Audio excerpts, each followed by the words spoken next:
The key to the Egyptian plan was a surprise coordinated ground attack on Israel.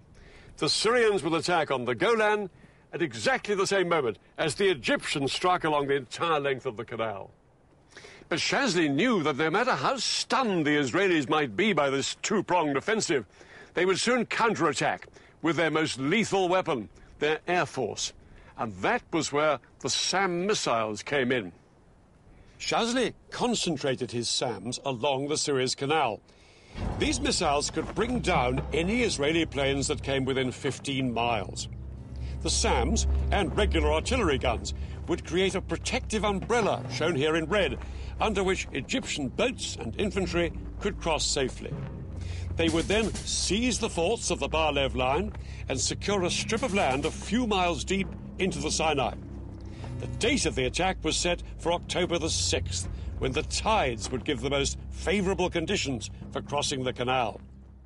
But October the 6th was also the holiest day of the Jewish year, Yom Kippur, when Israelis would be at home or the synagogue.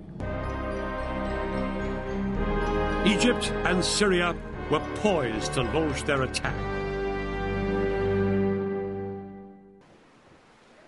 Just before 2 o'clock, the Egyptians put their part of the plan into action.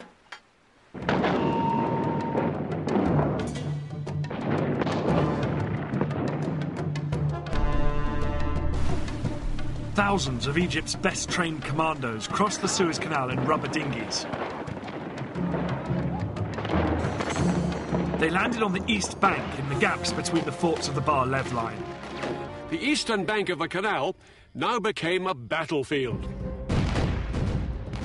The Israelis manning the forts sprayed machine gun fire at their Egyptian attackers to try and stem the tide. But within 2 hours, 23,000 of Egypt's infantry were on the east bank and had advanced up to 1 mile into Sinai.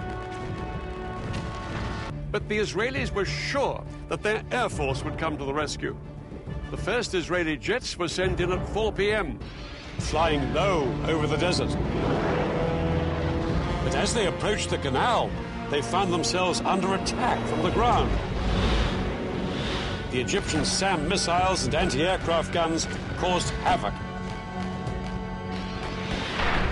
As Israeli planes were shot down that afternoon, it soon became clear that Egypt's elaborate air defense umbrella was working.